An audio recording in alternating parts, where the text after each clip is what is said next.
Success is finding our purpose and then designing our life to embrace it. A very warm welcome to one and all. And today we are going to have a discussion in which we will talk about success, we will talk about growth, and how we can cross all the hurdles nicely and efficiently. And for that, we do need a good person who can actually suggest us good things. And when we talk about good, who can be better than Mr. Simerjeet Singh, a person who has made a lot of change in lives of so many people for so long now. He is a keynote speaker and a disruptive coach who has been actually changed the lives of more than 200 groups of people across 80 nationalities, which is a huge thing. We welcome you, sir. Thank you so much. It's a pleasure. So, sir, obviously we know that you have been into a hospitality basically segment where you used to do work and you actually spent a good time in that. Mhm. How was the experience, and then what exactly happened which actually changed your mind and you came up in this? So the hospitality industry made me who I am today. I always believe change or doing something difficult goes through three phases. Okay. It's rough in the beginning, Okay. and then it's real, and then it's rewarding. But the reward comes in the end. Yeah. Right. So usually any challenge is in the beginning is rough. So for me, my tenure in hospitality industry was rough Okay. because it's challenging. It's long hours. It's doing all sort of jobs. It's True. it takes a lot of effort to do what needs to be done. It's very focused, intensive industry. It demands a lot from you. So it was rough in the beginning, Okay. and then it was real because that's what I signed up, Yeah. and that's I'm part of that ecosystem, and it was rewarding in the end. Because it made me who I am. It made me a people person. It taught me all my people skills and so many other things. The ability to take decisions in uncertain environments that I teach now in my leadership keynotes. I learned it from the hospitality industry. Wow. Because Wonderful. yeah, guess what? If you're like the general manager of a property, you're taking care of a lot of situations. You're also the security manager. You're also the chief human inspiration officer. True. You are also the chief guest relations officer, taking care of everything. So you're playing multiple roles, and you're facing situations, unpredictable situations, day in day out. And that's what I learned from the industry. I felt at some point in 2007, I was feeling that there is more I can do. And I think this is a question everybody should ask. True that. Every leader should ask. True that. And I guess this is the toughest part where you actually question yourself and realize what is good, what is bad, what exactly you want in your life. So basically, to reach even at that level when you actually question yourself, it's huge. It's a big. It is. And I think we shy away from questioning. And my favorite question for leaders in my keynotes is, who are you? True. I think we should all sit down, take a piece of paper, write down who am I, and write down 10, 15, 20 answers so that you know who you are. Because in a bit of in changing times, what we are likely to forget is who am I. True. We think I'm my environment. You think I'm my experience. You think I am my friends and colleagues, but you're a lot more than that. You're your ideas. You are also your creativity, your originality. All of those things also define you. True. So for leaders, and I do a lot of work around leadership keynotes and change for our corporate clients, I think especially during changing times, it's very important to know who am I. True that. So there is no confusion around it. Wonderful, wonderful. Well, okay, so you went into speaking industry. Now you are in, basically in this field. What exactly make a person change their perspective all of a sudden out of nowhere, especially when it is very difficult to change your perspective and change others' perspective, obviously, in that case, how you actually do it? Because it's a skill, I guess. It's an art. So in my keynotes, it's not about changing perspectives. If that happens, that's a side effect. Okay. If somebody walks out with a different perspective, that's a side effect. Okay, that's a side effect of listening to me. That's a side effect of receiving that information. So first of all, Okay. people sitting there have to be sitting with an open mind. Oh. The second thing is, what I hope to do in my keynotes is that people have aha moments. You know what's an aha moment? When suddenly there's a lot of information in your head and it all connects and you say, aha, now I know what to do. Okay. So let's say you were Nice. struggling with a problem as a leader. It's in your head. You didn't sleep peacefully at night. You were reading something, you were listening something, you were watching a podcast, and here you are sitting in my keynote. Yeah. And I present something. It's not the first time you've heard it. That's why I say in a lot of my sessions, it's not a Gyan session, it's a Dhyan session. Okay. Right? It's not a Gyan session. It's not that these people need to know the ABC of leadership. Yeah. They know it already.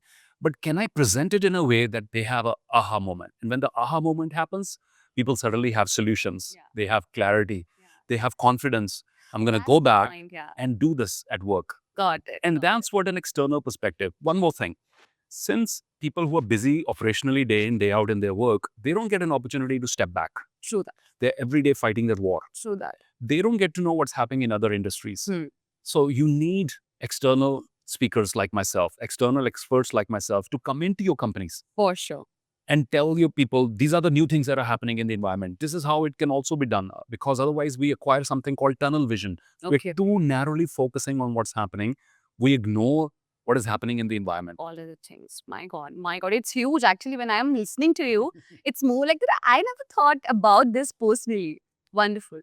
So obviously, you have been, working with, in the countries like US, UK, Dubai, and India now. Yep. What exactly, how these countries has shifted your personality, your, like way of thinking, your way of pursuing life, basically. I think every city that you work in, every country that you live in, some part of it always remains in your heart, True. right? So Sydney, Australia, I went for my higher studies. I worked part-time there. I did a part-time jobs as well. And Marriott in the United States, I worked Wow. with them 2001. So part of that will always be with me. I lived in Dubai for a year. I lived in the UK for 4 years. That's the longest out of all of them. And I was living 40 miles southwest of London, in a quaint English town. And I think that was where I also got the additional time and space to explore myself, because the pace of life was not very fast. It was moderate. It was just the right pace to go and reflect and learn. Yeah. So not only did I live and work in the UK for 4 years, but also those 4 years contributed significantly to my spiritual, mental, intellectual growth, because apart from work, Yeah. I was also doing a lot of other things. Wow. India, of course, is home, right? और हिंदी में हमेशा मैं youngsters को यही कहता हूँ कि जिसका काम करने का तरीका उसका यही अमेरिका, right? Wonderful. Wonderful. या पंजाबी में कहता हूँ जिहदा काम करन दा तरीका ਉਹਦਾ ਇੱਥੇ अमेरिका। कहने का मतलब, if you are able to think originally, it doesn't matter where you come from. It doesn't matter where you live. You need good ideas. Sure. You need people with good skills. 100%. This is a battle of skills, and especially in the age of AI. Yeah. Earlier, that. our battle was with another person. Who's better out of these two people? Yeah. Now it's who's better, AI or this person? So true, so Yeah. true. And with this, I was actually gonna ask you this question. In today's era, when artificial intelligence is actually, coming and spreading in the industry and actually playing a very major role, very vital role in the Mhm. industry, in such a situation, is it possible that our youth is in danger? Because obviously they're gonna need job in the future. They have to look for it, basically to live in the society, to live in the world. So in that scenario, is it really, possible, or it can happen that AI can actually take place of people? So youth is not in danger. Let me say it loud and clear, Okay. right? I'll tell you who is in danger. People who don't learn AI tools, you will be in danger. Okay. People who don't learn the latest skill sets, the latest mindsets, they will be in danger, right? When every new innovation happens, Anshika, so what happens is when any new innovation happens, there is always fear in the mind of people. Yeah. Electricity came out, there was fear. The internet came out, there was fear. Digital banking came out, people Yeah. were so afraid, oh, somebody's going to take away my money. And now what? So true. We don't so carry cash with us. Yeah. We carry our phones and our digital wallets and all that. So at first, any new technology comes in, there's fear in the mind of people.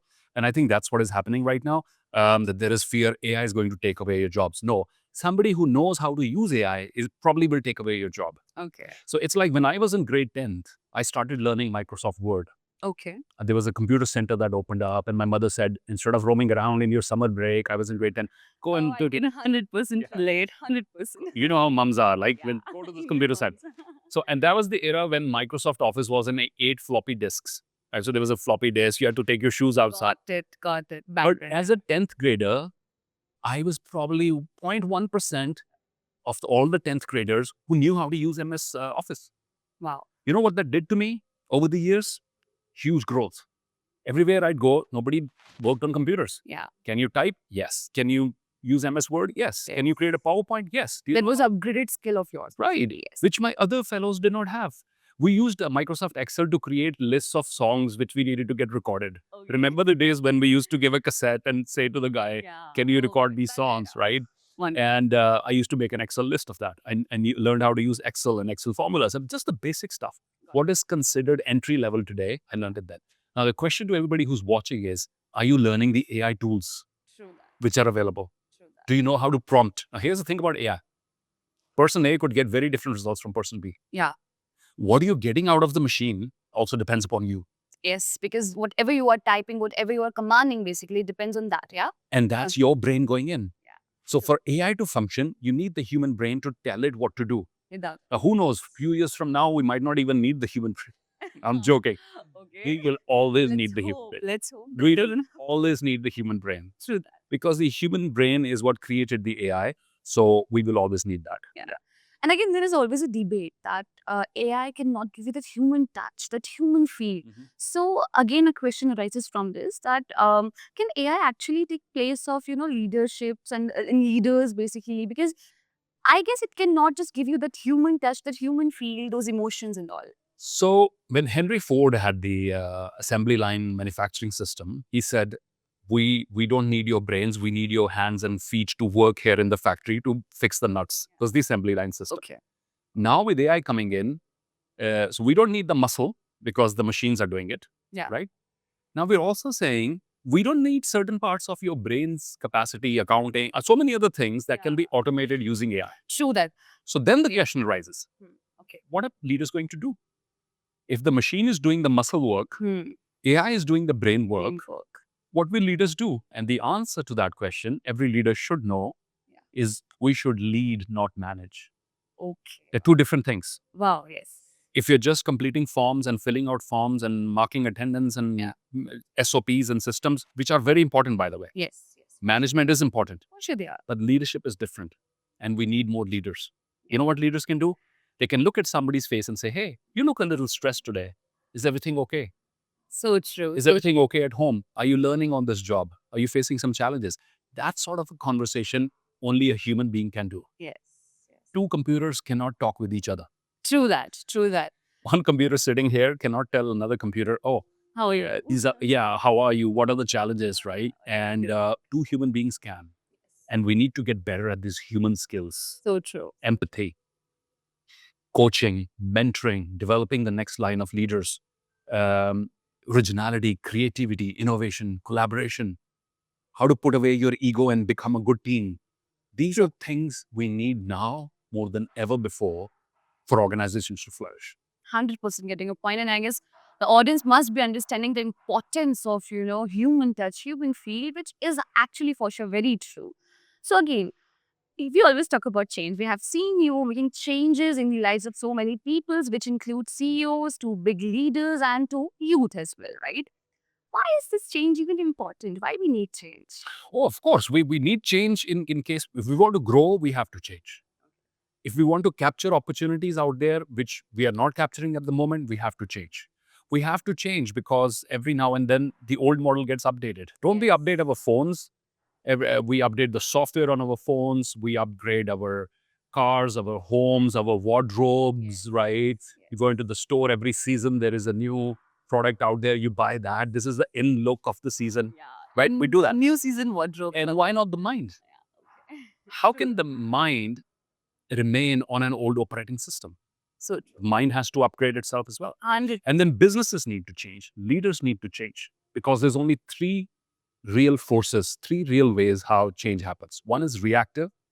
Okay. When you're reacting to change, some changes already happened in the environment and you're just reacting to it. Let's say if you don't start learning AI now, 5 years from now, you say, oh, everybody knows AI, so I will also learn. Yeah. And I'll say, what? Guess what, buddy? Too late.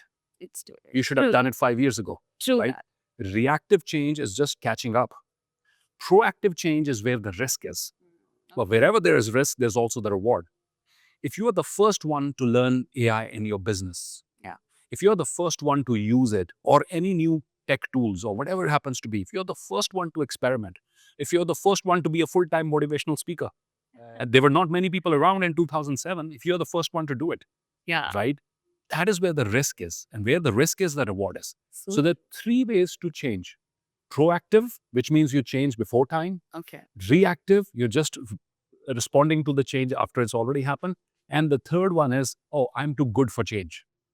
I'm above it. I'm special. And guess what? Nobody's special. So true. No All one, are human. no one's special. No one is above change. And therefore, there's a Urdu couplet which goes something like this, कि तुझसे पहले भी जो शख्स इस तख्त पर ताजो नशी था, Wow. तुझसे पहले भी जो शख्स इस तख्त पर ताजो नशी था, उसको भी अपना खुदा होने का उतना ही यकीन था. क्या बात है, क्या बात है. उसको भी अपना खुदा होने का उतना ही यकीन था. If you think you're the king of this thing today, there was somebody before you Yes. who thought the same, and he's there no more. True. Which means what? Nobody's special. We must all change and adapt. My mantra is very simple. Be agile or be fragile. Wonderful. Wonderful. Be agile or be fragile. If you cannot stretch yourself, you will be brittle, you will break. You know what happens to a car's tire? Yeah. A good car, if you purchase a good car Yes. and you park it outside in this heat and you don't drive it, what's going to happen to the car's tires? Obviously, you're gonna lose their originality. Yeah, they will not be supple anymore. You know how leather is supple? The rubber is supple and bouncy. That's good tire. That rubber is going to become hard and brittle, and it'll be dangerous to drive that car. The moment you take it on a highway, it could burst. My God. Okay. So cars do good when they are working. Tires are better when they are working. Yes. Human beings are better when they're doing what they're made for. So if you ask me, Simerjeet, where are you the safest? Yes. Most comfortable. I'm the most comfortable in my office. True that. Right? True that. It's the story of everybody. Enjoying my coffee, doing my things. I'm most comfortable in my office. If you ask me, where am I most needed? I'm needed in boardrooms and conference rooms and in front of the camera and in front of, audiences doing what I do. Yeah. So the question, where are the airplanes the safest? The airplane is safest at the airport, right? Airport, yeah. But the airplane is built for what? For flying. For obviously. flying. And we must ask ourselves this question. We choose the safest place. True that. Imagine if all the airplanes would say, I want to be safe. So therefore, I'll be at the airport only. No, no, no, no, no. You are designed for something. Every single one of us, God has given some special gifts. We should use them. Actually, your words are even making me think that wherever I'm sitting today, like, Go to the yeah, I should think more. I Absolutely. guess. Why not? Yeah. So obviously, we are talking about change. We're talking about how self-thinking and self-approaching is basically very important in our lives. It's always very hard to make tough choices, to actually jump into the conclusion that yes, this is what I want to do, and I'll do it anyway, no matter what. I'll do it, and you did it. So, from your experience, what one suggestion you would like to give to people that you should make a change in your life? You should take hard decisions because, yes, there are chances it can fail, but there are many chances that it can give you immense level of happiness in your life. So first of all, don't do it because I told you. Okay. Or don't do it because everybody else is doing it. This is what's happening right now. There's a trend around startups. Yeah. Oh, I'm running a startup. Why am I running a startup? Because my friends are running a startup. No. True that. Wrong idea. I'm going abroad for studies. Why are you going abroad for studies? Because all my friends are going abroad for studies. Wrong approach. Do what is best for you. Figure out what is best for you. So first of all, do your homework. It's important. Figure out what you want to do. And you know what a comfortable life is going to do for you? You will grow old and you'll retire and you'll have kids and you'll have grandkids and you'll go for morning walks and evening walks and then you die. That the Right. visual life. That Yes, and nothing wrong with that. Nothing wrong People with that. I have huge respect for people who lead that life. Yeah. Question is, if you're uncomfortable in that, do something about it. That's option one. Option two, become very comfortable with it. True that. Either accept it, right? Yeah. But don't roam around with a face that's like, oh my God, why am I, I'm a victim.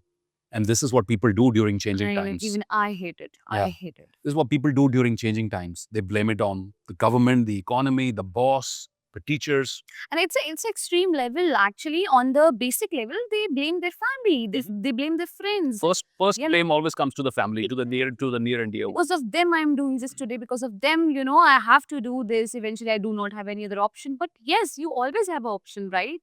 It's just you have to make the choice. It's very true.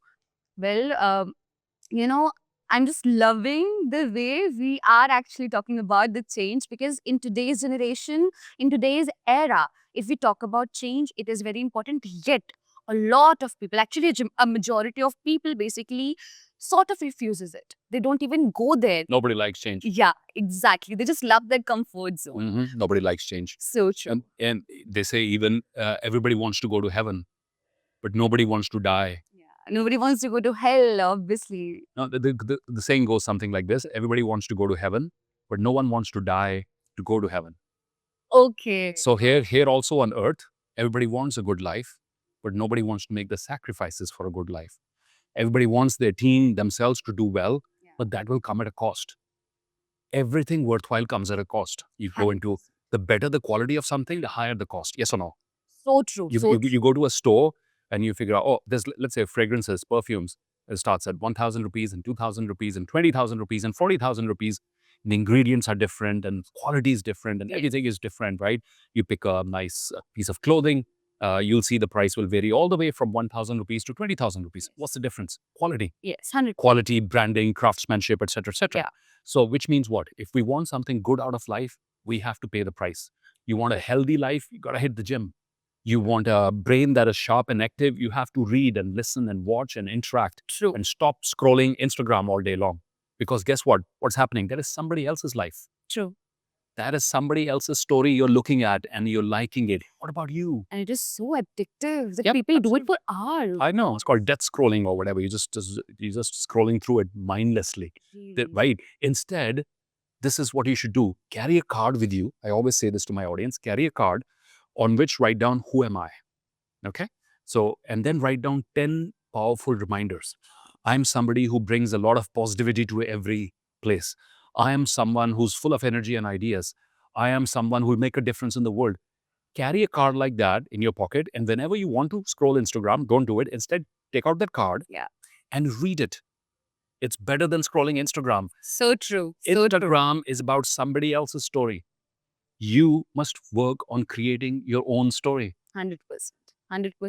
It's a wonderful, wonderful activity one should 100% do, because it eventually gives you a boost to your confidence. 100%. It reminds you who you are. Exactly. And what you are meant for eventually in the end. Wonderful. So now we are again talking about change. We have seen you making change in lives of people. I would also love to ask if, you are at the position when you can make change globally.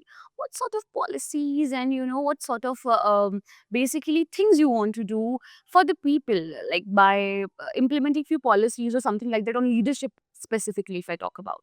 Leadership goes back to school, and schooling needs to change.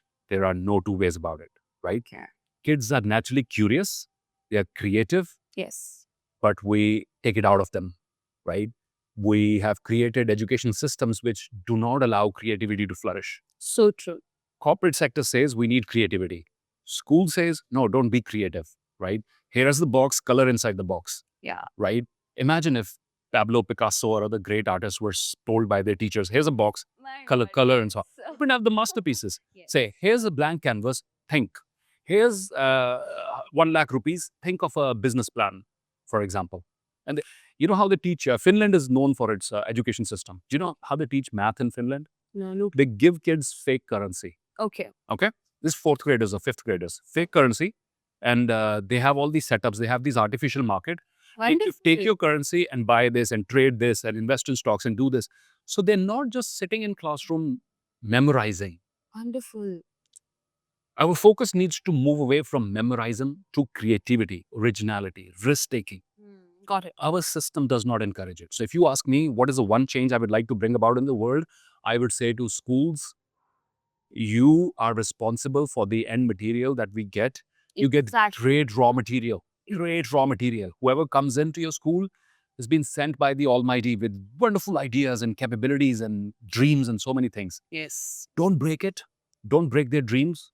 Strengthen them so that when they go out, we can have the next entrepreneurs, the next politicians, the next cricketers, the next film stars coming out of your schools. 100%. We just don't need, engineers and doctors. We need engineers and doctors. Obviously. Nothing wrong with that. With love to engineers and doctors and lawyers and all this, we love them. But even among doctors, we need better doctors. Yes. True. We need smarter doctors because guess what? Otherwise, AI is gonna. You can upload a photo to AI, and AI can still tell you a little bit about what's happening. But we need smarter surgeons and doctors. Everybody needs to get better because low-level work can be done by AI. Imagine this, right? Earlier, I have to read every mail. Now my email gets a summary. Yeah. Thanks to AI, so I can Yes. save time. Yes. Right? So low-level work, if it can be delegated to AI, I should focus on the higher-level work. Engineers, doctors, lawyers, I love you all, and you should focus on things that can be delegated to the AI algorithms so that you can create and save lives and do other things. So true, so true. Even in today's era, we can see doctors, engineers everywhere all over the internet, and they are suggesting and telling people that, you should do this and that, and you should avoid this, Yeah. which is actually quite helpful as well. Because they were forced into it. Okay, please elaborate this. I want to know Oh, more but about there's many young kids who were forced by their parents or by the teachers, by the environment to pick True. subjects that they were not meant for. Yes. Imagine It's if Sachin Tendulkar was a dentist. My God. My God. He'd take a bat inside, and he wouldn't be using those instruments to take out the teeth. So Tools. Yes. he wouldn't be happy. He'll be miserable. True. And we have a generation of miserable young people because they are in the wrong place. And the reason, because obviously they have been pushed towards it. Well, they've been pushed and there were not other choices and they were not trained. They were not helped.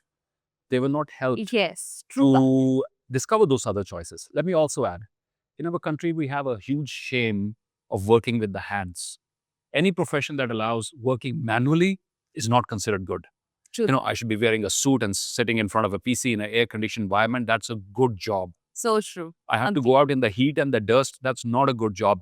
That is wrong. As a nation, we can never progress unless we begin to respect and have dignity of labor, which means the person who is building your bridge is as important as the receptionist in the hotel, right? Yeah. Which means the person who's cooking your food deserves as much respect as the person inside a bank, for example. Bank, or maybe a chef, a big chef. Right. Who is, it is so true that, respect must be given to each and every person because they are doing whatever, they are meant to be, as you even mentioned. So true. And even I can 100% relate with it because obviously I'm also from an Indian family where, in general, we have taught this key, it is always good to become an engineer or a doctor because they are good, they earn good, they get respect from people and all. But eventually now people are evolving and the major role which I think is there of leaders like you who are actually basically convincing people. Do you know which are the jobs which are the safest in this era of AI? The jobs which involve using your hands and your feet.